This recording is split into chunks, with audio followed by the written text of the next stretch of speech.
e retomaremos no debate cuestións que saíron aquí e damoslle a voz a Belén, que ten que cambiarse con Inés para a súa presentación.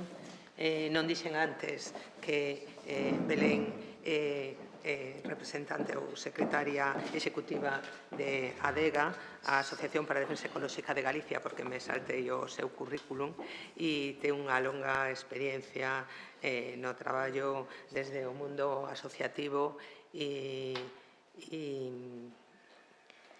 creo que pode achegar unha visión que represente un pouco o traballo das asociacións en defensa do medio, do patrimonio natural e cultural e tamén a voz das comunidades, como sinalei antes.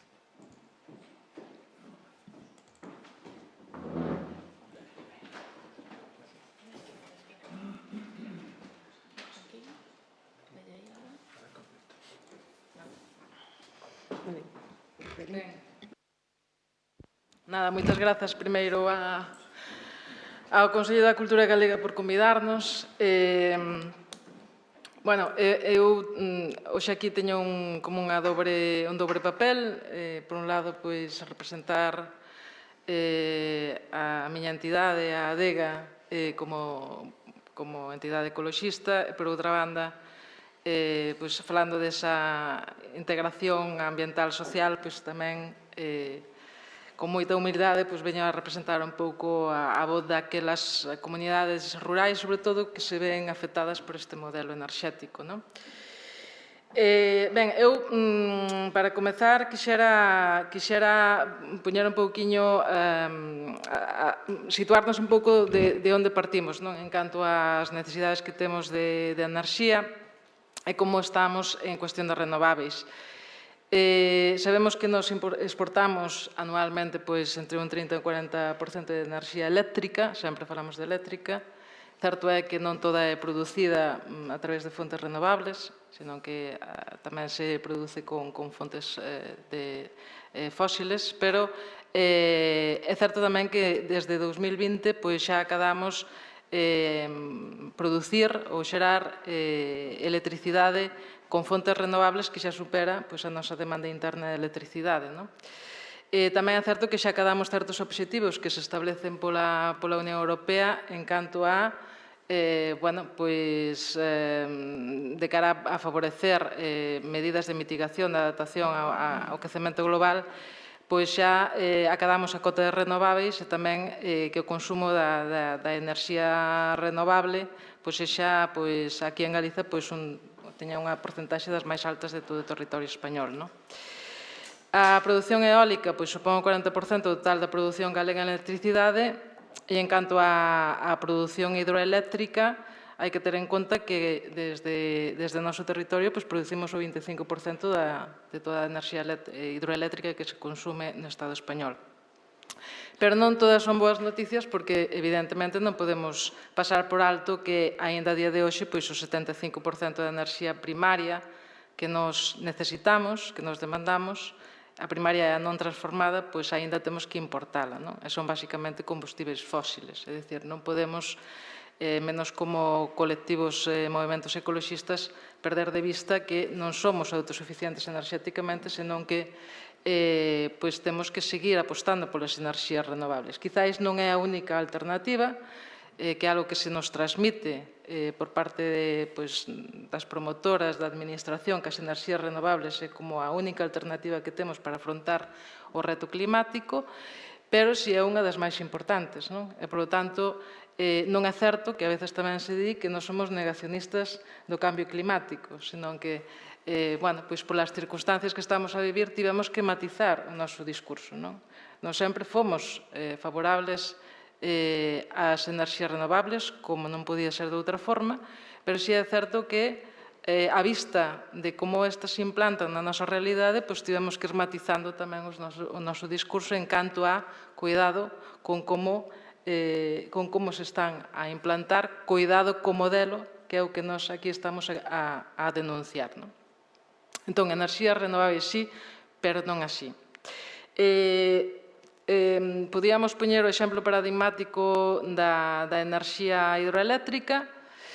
pero quizáis o máis familiar, o que nos parece así como máis familiar neses momentos, pois é o exemplo da eólica. Ata 2021, bueno, pois este era o mapa do desenvolvemento eólico no país. Vemos que toda a zona da Mariña Lucense, Costa da Morte, na dorsal galega, cara ao Suído, pois é onde estaba a maior parte das nosas instalacións. Hai aínda nese momento pois moitas das áreas de desenvolvemento eólico onde aínda non hai instalacións eólicas. 185 parques ou polígonos eólicos en funcionamento, máis de 4.000 aeroxeradores e preto de 4.000 megavatios de potencia instalada. Chegamos a 2021, este é o novo mapa en canto a aqueles proxectos que están autorizados, que están en tramitación, os que están pendentes de admisión. Esta páxina web que é pública, pódese acceder por calquera, pois é onde a administración neste caso pois deposita ou vai informando, vai actualizando, aínda con bastante retraso, pois todos aqueles proxectos eólicos que se están tramitando, non? E tamén pois indica pois en que fases do procedimento administrativo se atopan. A día de hoxe non temos aínda, non sabemos o número exacto de proxectos que durante este período 2021-2024 se están a tramitar nas dependencias da Xunta. Si estimamos que son 300 ou máis de 300 proxectos eólicos que chegaron ás oficinas da Administración Pública para seren tramitados, e quizáis máis de 40 en tramitación no Ministerio de Transición Ecolóxica do Estado español.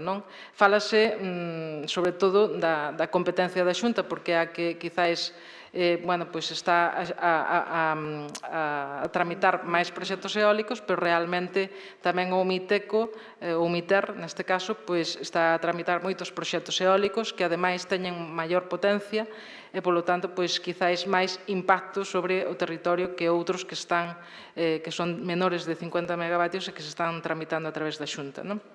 Aquí neste mapa non aparecen, pero habría que sumar eses outros. Hai un dato curioso que queremos traer aquí, e é que no Plan Nacional Integrado de Enerxía e Clima se estima que fai falta para 2030 50 xigavatios de potencia de enerxía eólica, pero a día de hoxe xa hai 112 xigavatios instalados. É dicir que, aínda que existen certas planificacións e certas estimas das nosas necesidades enerxéticas, realmente a realidade ás veces supera o que está no papel. Claro, non se entende, a vista destes datos, hai algo que, desde o noso punto de vista, deberá de ser clarificado antes de proceder a lanzar unha enxente cantidade de proxectos a tramitación, que sería cales son as nosas necesidades enerxéticas, tendo en conta sempre que antes de xerar enerxía debemos de apostar polo aforro enerxético, ver onde podemos reducir enerxía, ver onde podemos ser máis eficientes e logo estimar cal é a nosa necesidade en canto a xeración. Iso non está contemplado na planificación galega, nin tampouco a nivel estatal, senón que temos que saber cales son as nosas necesidades enerxéticas, para onde vai ir esta enerxía e quen a vai producir. Ben, esta invasión eólica que nos chamamos, porque sí que a forma en que se procedeu para nós é unha auténtica invasión, recibe distintos nomes, avalancha, boom, como se lle queira denominar, lánzase antes de abordar determinados pasos administrativos que nos entendemos que serían necesarios, como, por exemplo, revisar ou actualizar o actual plan sectorial eólico,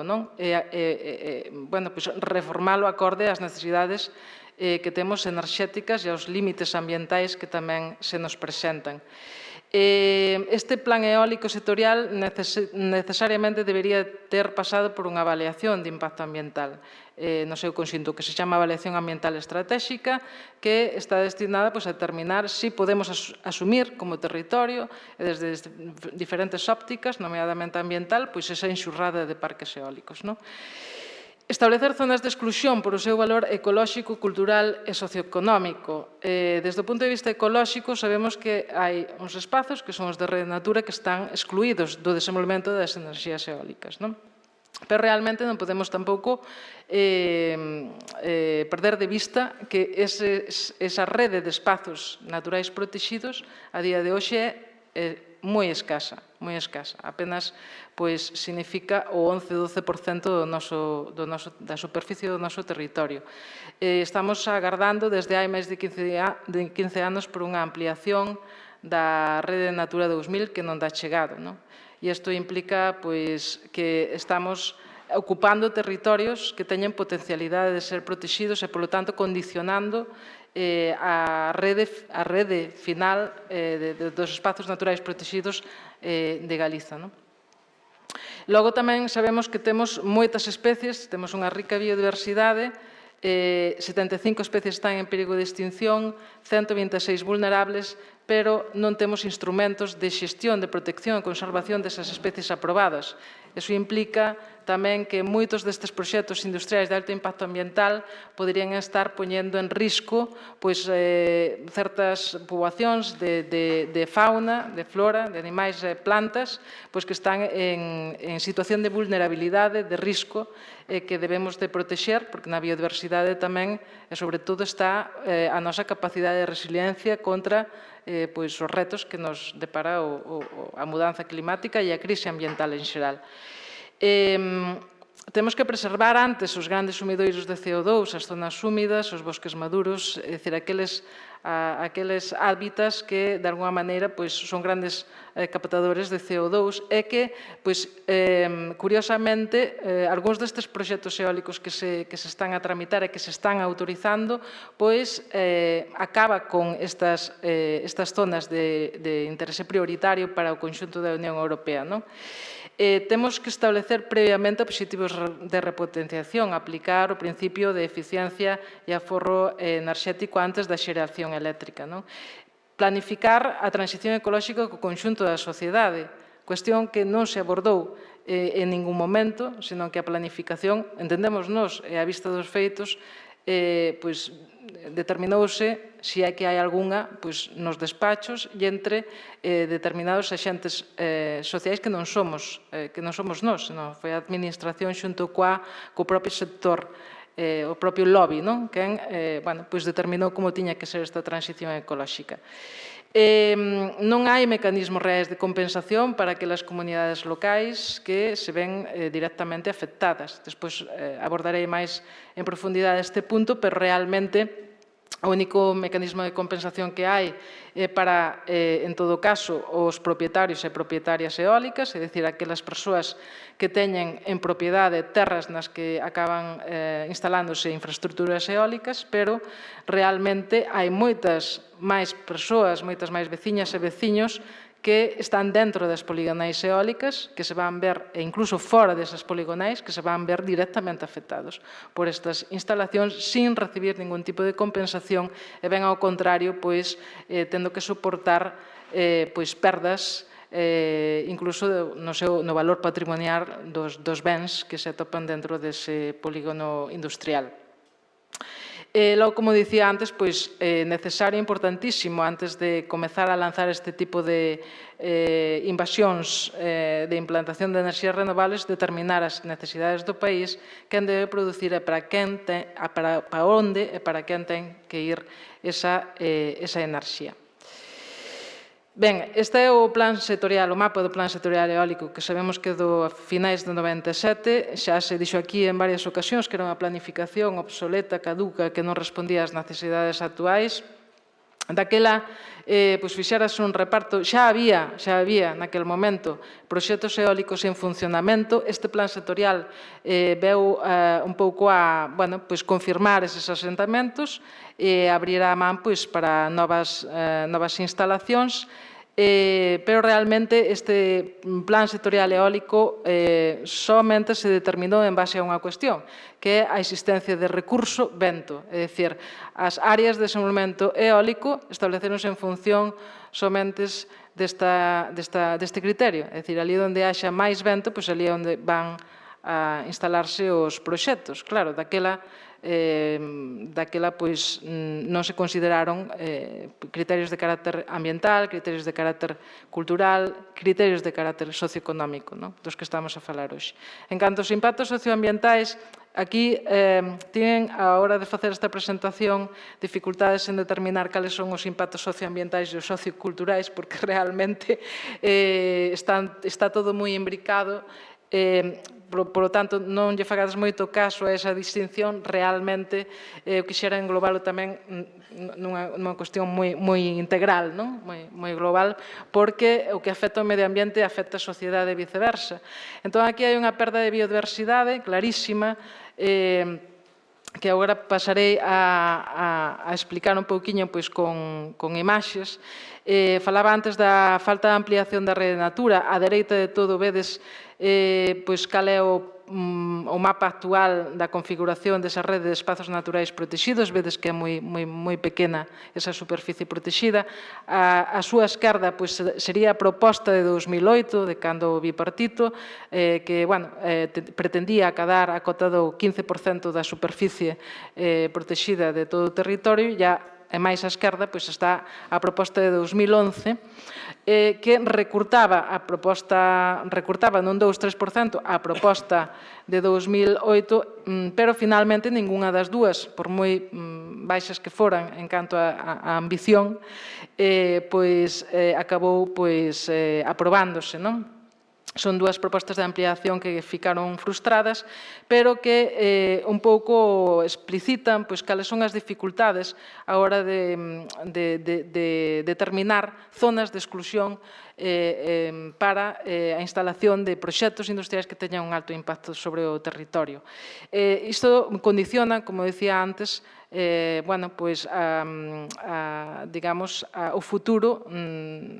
futuro destes espazos, en canto a que se son ocupados agora por estes proxectos industriais de elevado impacto, posiblemente non poden ser incorporadas, xa que en algún momento chega nesa ampliación de rede Natura todos estes espazos, co conseguinte perda de hábitats que son de interese prioritario, co conseguinte perda das condicións de vida de algunhas especies que están nunha situación de especial vulnerabilidade. Aquí hai un mapa comparativo en canto a, ainda que non se ve moi ben, en canto a onde están proxectados os proxectos eólicos. Os azuis están en explotación, con respecto ás zonas de ampliación da rede Natura. Vedes que, por exemplo, zona de Ancares, Courel, hai proxectos que xa están autorizados, por certo, moitos deles. Vedes que na zona da Costa da Morte tamén hai proxectos que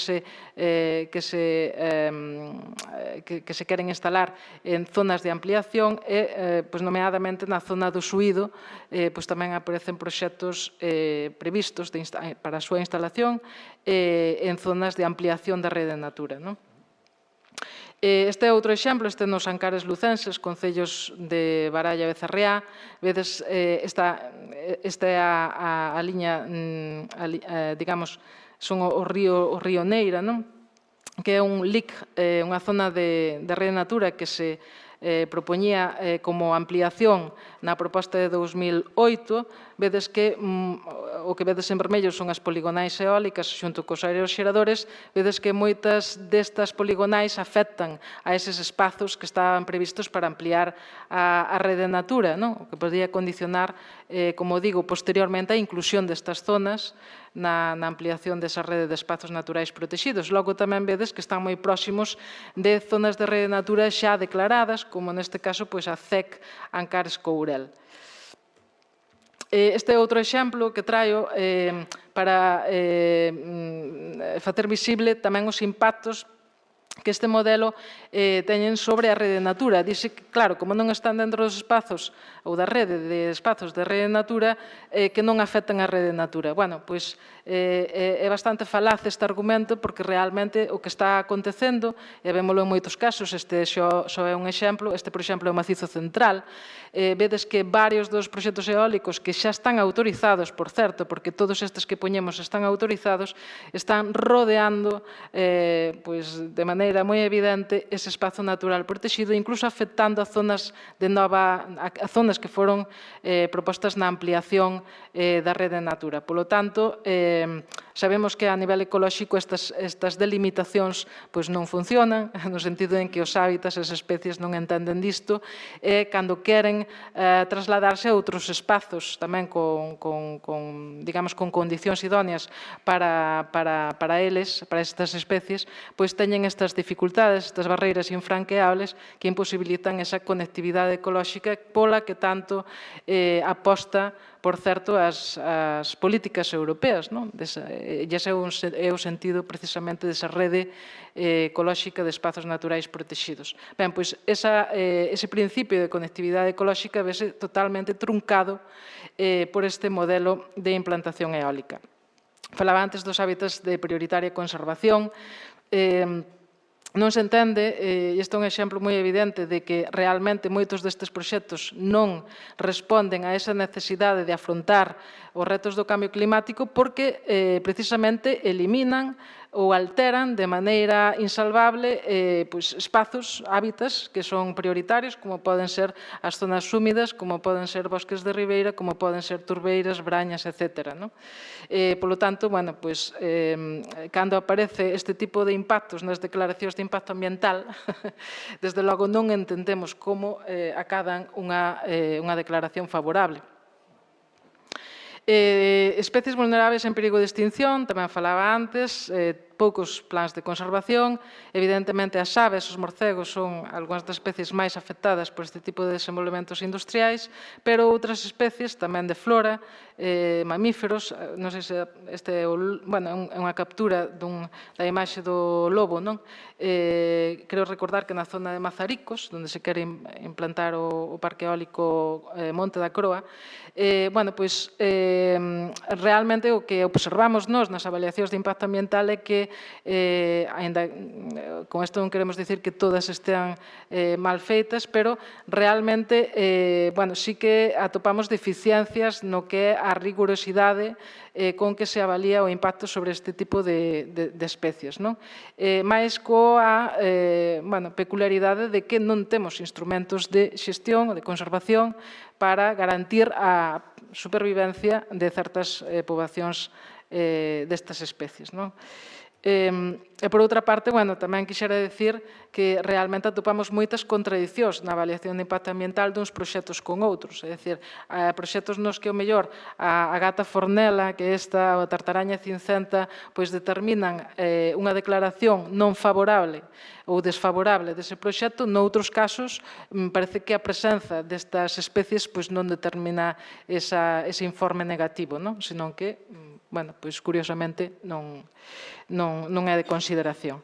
Endemismos ou especies únicas. Temos o caso paradigmático desta especie, da Centauria ultraiae, que foi unha das razóns polas cales o Tribunal Superior de Xustiza de Galiza paralizou en primeiro termo e anulou en segundo dous parques eólicos, o de Bustelo e o de Campelo, porque realmente o impacto que ian ter eses proxectos eólicos sobre esta especie ia ser totalmente devastador.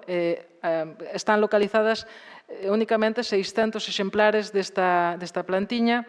Vedes aí as cuadrículas nas que está recoñecida e cuadrículas sobre as que se proxectan 3 polígonos industriais. Afortunadamente, 2 deles puideron ser parados e anulados no xulgado, aínda que tanto a Administración como a empresa, neste caso Grignalia, recurriron no Tribunal Supremo. Entón, veremos como acaba isto. Unha das propostas que facía a empresa e a Administración, xunto, por certo, coa colaboración da Universidade, era deslocar esta planta cara a outro lugar. sin ningún tipo de garantía de que esas especies, esos exemplares, conseguiran sobrevivir a esa deslocación. Estamos falando de especies únicas, é dicir, cando falamos de endemismos non se coñece a súa existencia noutros sitios máis que aí, nesa zona. Entón, son valores que, ademais, as poboacións rurais, o mellor descoñecían, despois falarei desto, pero son valores que certas organizacións, como podemos ser a DEGA, poñen en valor que as comunidades rurais, que o mellor ata o momento descoñecían a existencia dese valor no seu territorio, rapidamente asumen como un valor propio e un valor a reivindicar e a protexer. Reservas da biosfera, a zona azul, todas as reservas de biosfera que temos, é unha amplia extensión, aínda que sabedes que se reparten en zonificacións, depende da súa importancia. Hai zonas núcleo que nos consideramos que deberan estar excluídas, como tamén están os espazos de rede natura da implantación destes parques industriais. E, como vedes, moitos deles están dentro desas zonas de reserva da biosfera e é unha consideración que tampouco se lle dá quizás a importancia suficiente dentro dos procedementos de avaliación ambiental. Incluso nos temos visto como nalgúns procedementos nin tan sequera se consulta aos órganos de xestión desas reservas da biosfera para que emitan informes sobre os impactos que poidera haber nas mesmas. Falaba antes, creo que Inés, da zonificación que establece o MITER de sensibilidade ambiental. Evidentemente, hai outra cuestión que se puxo de manifesto e é a diferencia de criterios que se aplica entre as distintas administracións a hora de determinar cales son as zonas máis sensíveis para acoller este tipo de instalacións industriais. Vedes que, se seguimos a zonificación que propón o Ministerio, prácticamente a totalidade do territorio galego está na zona de elevada sensibilidade ambiental, é dicir, que sería moi difícil, seguindo este criterio, acoller toda a cantidade de proxectos eólicos que están proxectados na nosa comunidade. Impactos directos sobre os recursos hídricos. A auga é algo que as persoas valoramos moito porque é un ben básico para a nosa vida. Cando as comunidades locais se decatan de que este recurso pode estar en perigo, realmente se volcan coa denuncia e coa reivindicación. A auga é algo que sí que se entende como necesario, como básico. Non fai falta falar de biodiversidade, técnicas que o mellor non se entende demasiado ben, hai que explicar moito, pero a auga entendemos todas e todas moi ben que se nos falta, que as consecuencias son drásticas e, polo tanto, unha das cousas que primeiro pregunta a xente cando nos vamos aos sitios a falar das consecuencias, dos impactos, pero é certo que isto nos pode deixar sen auga. Claro, temos que ter en conta tamén de onde procede a auga aquí en Galiza e da situación que temos en relación ás traídas, as traídas das que nos abastecemos, que veñen dos montes, non todas están rexistradas, evidentemente, sabémoslo ben, pero si é auga da que se abastece, da que dependen as comunidades locais. Polo tanto, hai, por exemplo, comunidades locais que fixeron auténticos inventarios de captacións, de traídas de auga, de fontes das que se abastecen, porque realmente é algo que valoran de maneira moi importante. Sí que poden os proxectos eólicos industriais afectar a estas captacións e a estes regatos, porque realmente o nivel de intervención que exixe a construción deste tipo de proxectos no territorio implica que moitas veces se rache con esa rede hídrica que abastece de auga as comunidades locais e, con consecuencias drásticas como a seca de fontes ou incluso de regos e regatos. Esta é unha imaxe simplemente para que vexades, neste caso, Monte Reboiro, en Baralla. Algunhas das infraestructuras se colocan directamente sobre nacentes de regos de auga. e vedes como, bueno, estes son os regos, pero realmente hai moitas máis nacentes de auga que aquí non aparecen reflectidas, pero vedes que realmente a afección sobre a auga pode ser significativa porque, claro, os muiños colócanse nos cumios dos montes, que é de onde procede a auga, por onde baixa a auga, non? Paisaxe cultural, falabas antes, a foto de arriba seguramente a tedes visto moitas veces, é o Xistral, comentaba aquí o compañeiro David tamén, bueno, falaba desa auténtica aberración ambiental, non? A todos os niveis. Abaixo vedes unha simulación do que podería ser o desenvolvemento eólico nunha zona, polo de agora, virxe de eólicos, vedes que é moi similar, é dicir, que é unha foto moi similar, parece que nestes 30 anos apenas aprendemos nada, e, bueno, pois que o futuro que nos espera, no caso de que todos estes proxectos vayan adiante, pois sería algo moi similar ao que xa vivimos pois nos anos 90, con exemplos como este. E logo tamén quería traervos outra imaxe, que sería dun proxecto eólico de Mazaricos. Bueno, vedes o impacto que ofrece sobre os núcleos rurais, este tipo de proxectos. E tamén aquí quería traervos un pouco, seguindo as previsións e os mapas de previsión en canto a futuras instalacións, como hai, por exemplo, localidades que se verían absolutamente rodeadas por aeroxeradores, de maneira que perderían absolutamente a súa paisaxe e o seu horizonte, é dicir, que a súa paisaxe cultural mudaría de maneira moi abrupta. É importante indicar a dimensión xigantesca das infraestructuras e as previsións futuras en canto a estas dimensións. Vedes aí que se está falando xa de aeroxeradores que acadan os 300 metros de altura, non?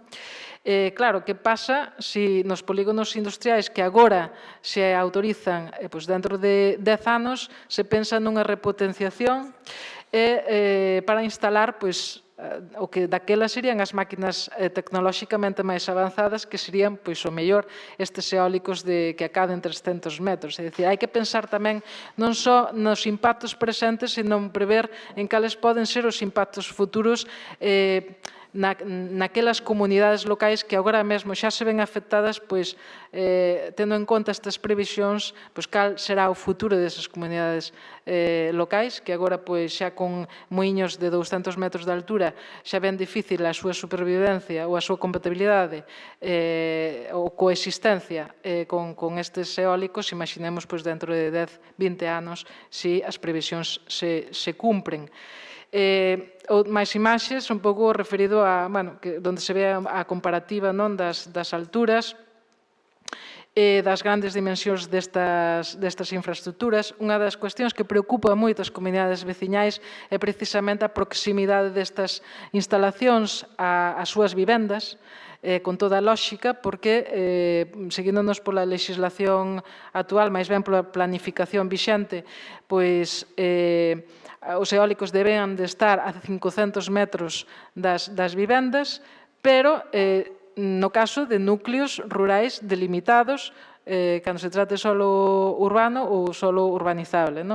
Cal é a paradoxa que vivimos nos? Que a maior parte dos núcleos rurais de Galiza non están delimitados. E, polo tanto, seguindo esa lógica, moitos destes proxectos e incluso moitos destes aeroxeradores incluso se instalan a menos de 500 metros das vivendas. Coas liñas de alta tensión, quizáis, como xa as coñecemos, xa as temos máis repartidas polo territorio, xa sufrimos as súas consecuencias, é algo que tamén alerta moito a veciñanza. Estánse colocando a 30, 40, 20 metros das vivendas, non? Sen ter en conta tamén cal pode ser a afección sobre a saúde desas persoas pola contaminación electromagnética. Falando de saúde, tamén están os impactos da contaminación acústica e lumínica. que os veciños, bueno, pois é unha cuestión que tamén preocupa moitísimo porque pode afectar tanto ruídos de alta e baixa frecuencia como o efecto sombra que se chama, que se produce sobre as vivendas, pode afectar a saúde, non? Pode crear problemas de tipo cardíaco, nervioso, estrés, depresión, etc. Facer, desde logo, que a calidade de vida das comunidades rurais afectadas pois merme extraordinariamente. Ben o sabe o Consello da Cultura Galega pois cales son os impactos deste modelo enerxético, en concreto eólico, no patrimonio cultural, pois, tanto material como inmaterial, nas tradicións, naqueles elementos que a priori, o mellor pois, para as promotoras, para a administración, non teñen ningún tipo de interese, como poden ser, pois, por exemplo, esta pedra, non? Esta pedra no alto do monte que, pois, simplemente nun segundo cunha excavadora pois, pode desaparecer de aí, pero realmente pode ter unha simboloxía para as comunidades afectadas moi importante. Pode proporcionar unha identidade cultural pois moi significativa a esas comunidades afectadas. Pode ser motivo de lendas, pode ser un punto xeorreferencial moi importante para as comunidades veciñais, etc.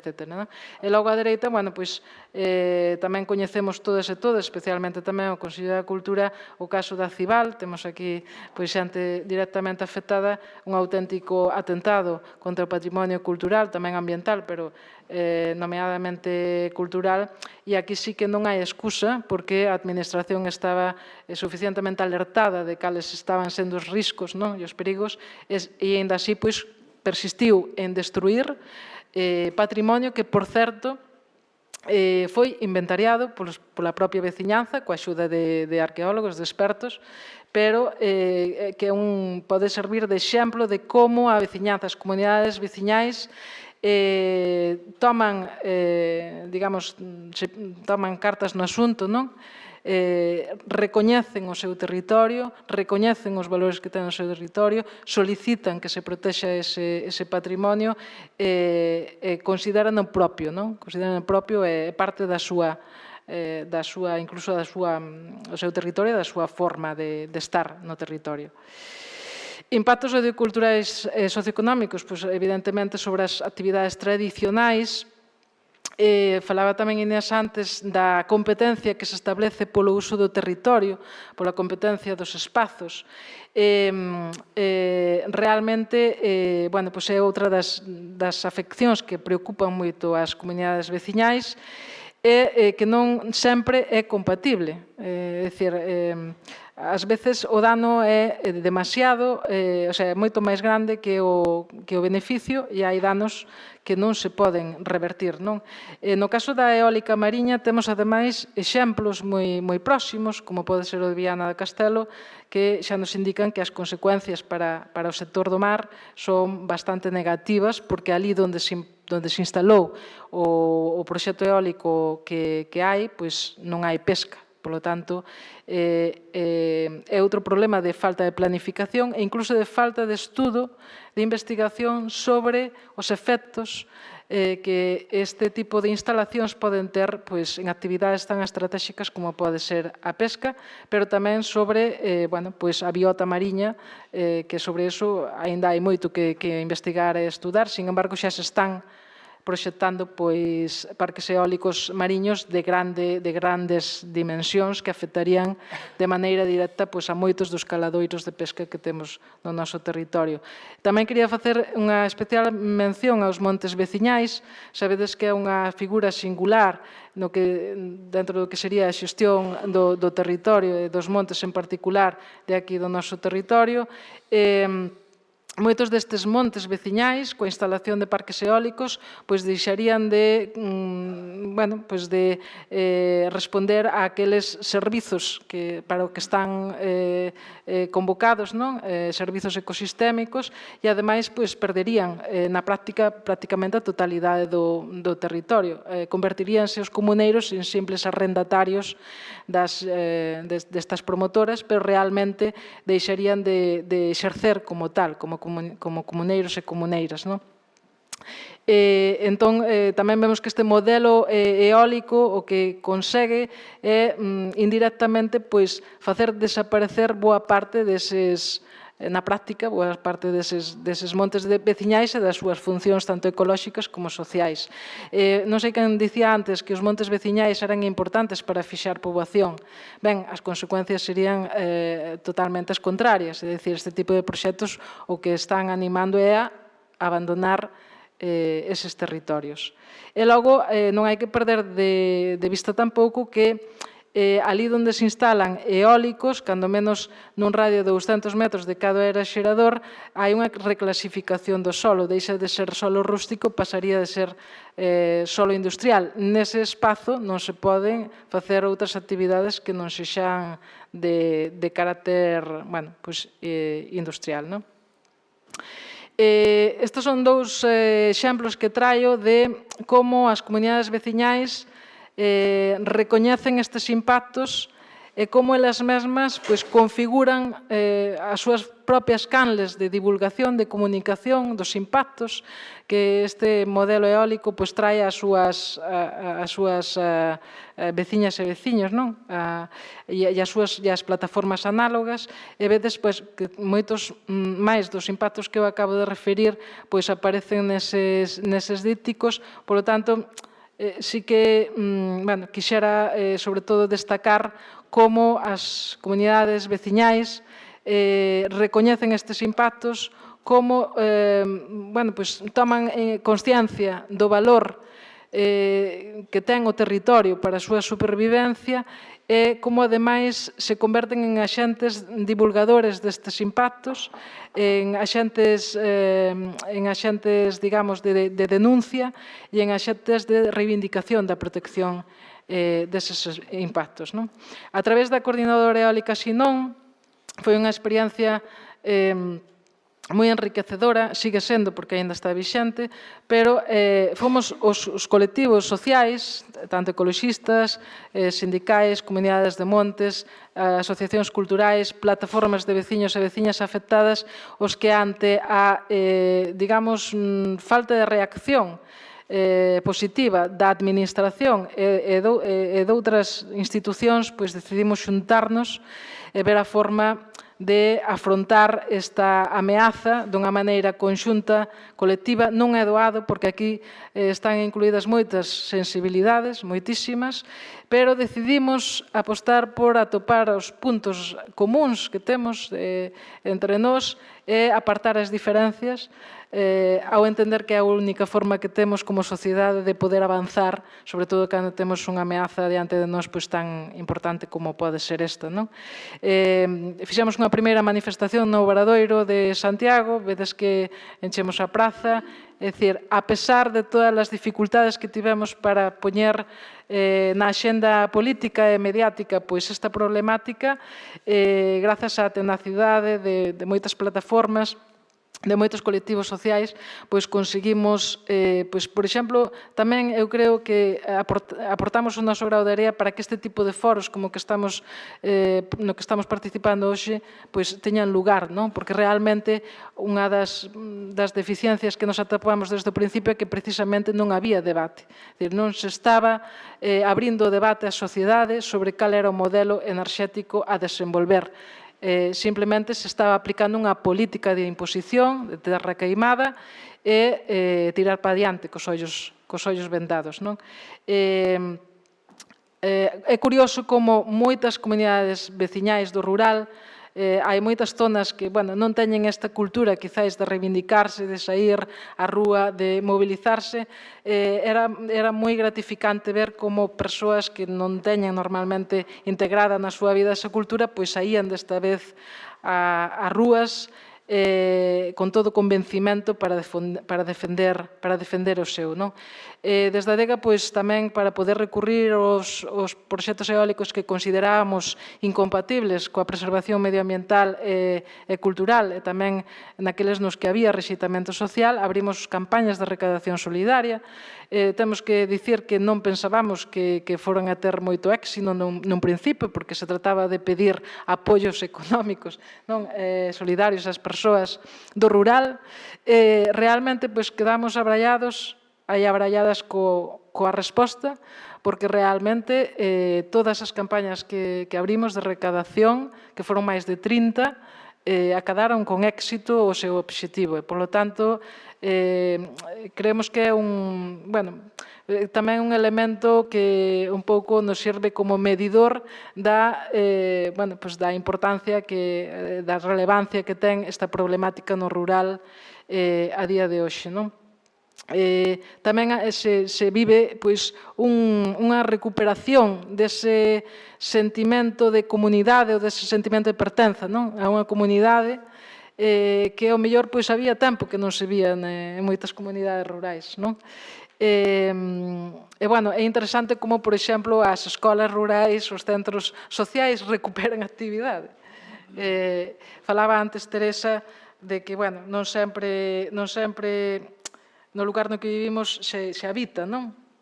Nos entendemos que se hai algo positivo de todo este movimento de loita, precisamente esa recuperación do sentir das sociedades rurais de que pertencen a unha comunidade, de que pertencen a un territorio, de que teñen un papel activo na súa defensa,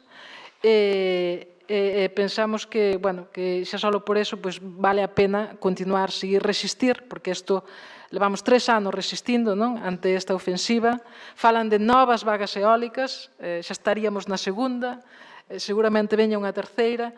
Entonces, aquí vamos ter que demostrar como sociedade tamén a nosa capacidade de resistencia e de resiliencia.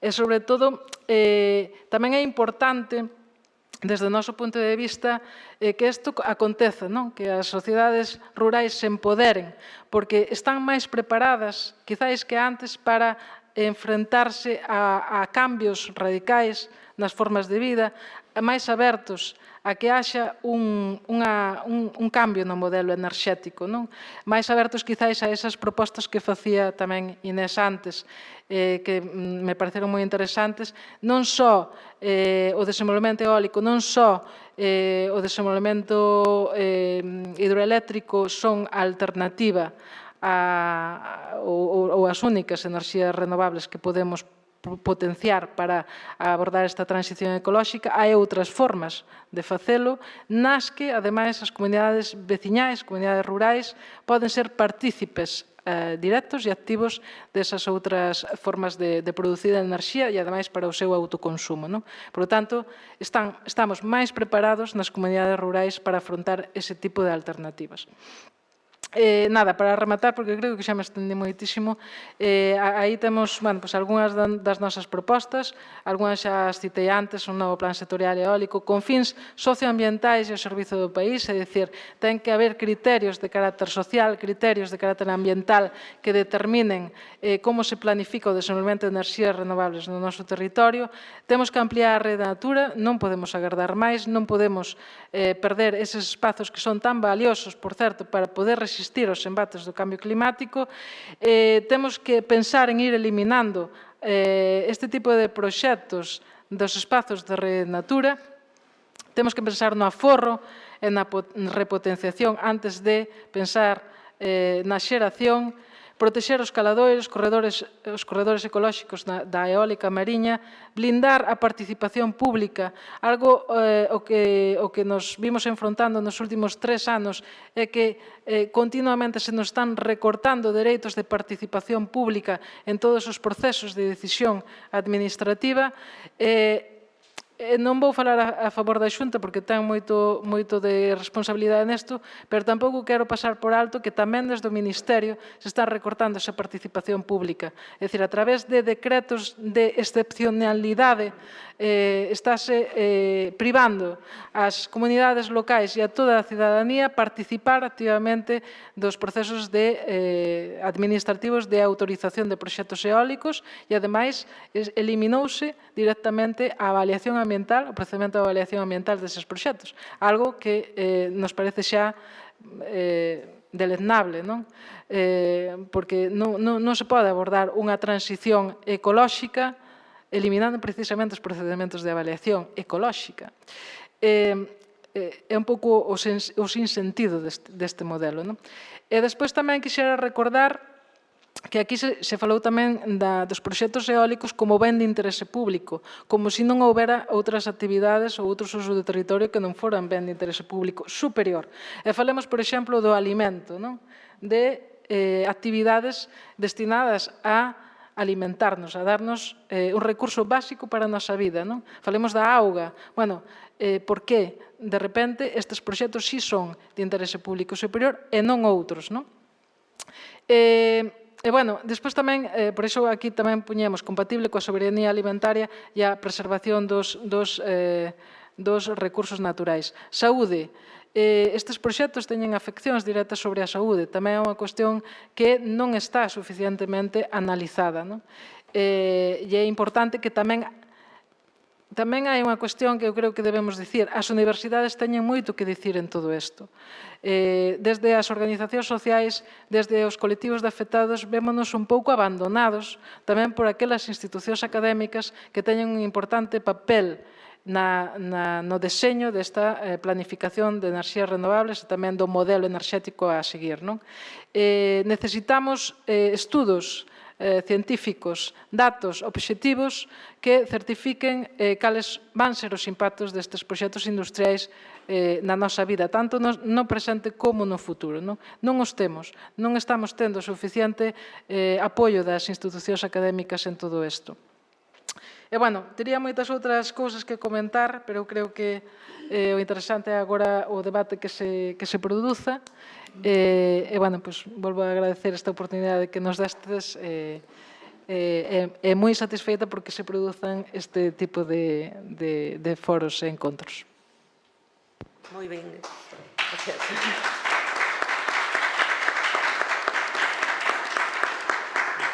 Ben,